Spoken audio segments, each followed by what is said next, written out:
Mali kɔnɔ Mali kɔ kan filɛbaga bɛɛ bisimila Malactu do kibaru kɛnɛ kan.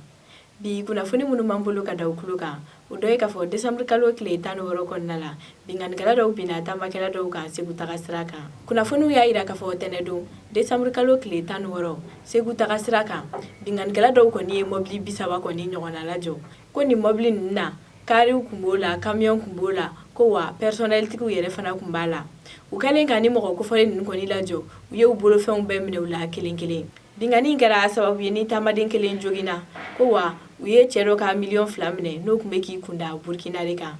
An bɛ yɔrɔ min ko bi fintigiw bɛ ka sɛgɛsɛgɛli kɛ walasa k'u bolo da ni mɔgɔ kofɔlen ninnu kan ni ka se k'u ɲangi u ka wale la.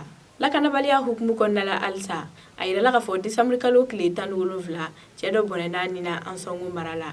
Kibaruya min sera Mako la o y'a jira k'a fɔ décembre kalo tile 17 n'o bɛnna tarata don ma Ansongo kɛrɛnkɛrɛnnenya la Bura cercle kɔnɔna la cɛ dɔ n'ale sisan bɛ taa san 40 ɲɔgɔnna la n'a yirala sa k'a fɔ jɛgɛmɔna de kɔni ye ale ye ko bingannikɛla dɔw de taara bin ale kan ni k'a bɔnɛ a nin na. Cɛ in sigiɲɔgɔnw k'a fɔ la ko marifatigi dɔ de taara bin ni mɔgɔ kofɔlen kan n'a ni kɔni tora o wale la. A yirala fana k'a fɔ nin cɛ kelen kɔni delila ka tila nin wale ɲɔgɔnna dɔ la san 2018 kɔnɔna la.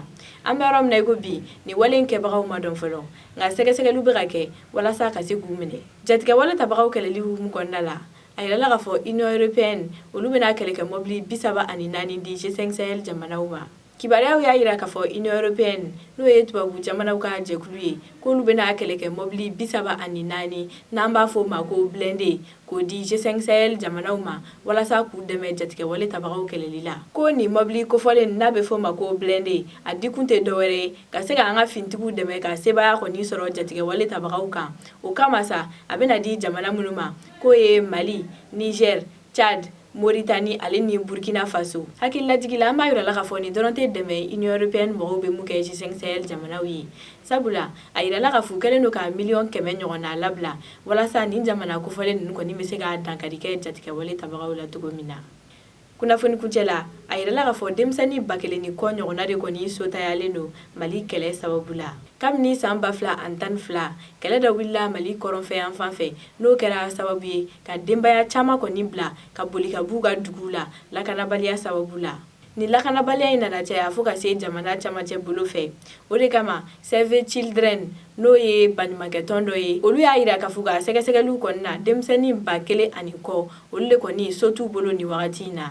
Ni baɲumankɛ tɔn in ka sɛgɛsɛgɛli hukumu kɔnɔna la hali bi a yirala k'a fɔ mɔgɔ 200 ani kɔ olu de kɔni bolila ka b'u sigiyɔrɔ la lakanabaliya sababu la Mali la. Ko wa o 200 ni kɔ la ko 100 ani kɔ o ye denmisɛnninw ye. Ko wa ni mɔgɔ bolilen ninnu gɛlɛya sugu bɛɛ b'u kan kalanbaliya b'o la dumunitanya minɔgɔ ani fɛn wɛrɛ camanw. O kama kumakan laban na u ye welewelekan bila an ka jamana ɲɛmɔgɔw ye k'u ka fɛɛrɛw tigɛ minnu bɛ se k'a to kɛlɛ wagati kɔnɔna la fɛn min ye civiliw ye kɛrɛnkɛrɛnnenya la denmisɛnninw ka se k'olu lakana ka bɔ kɛlɛ kɔlɔlɔ ma cogo min na.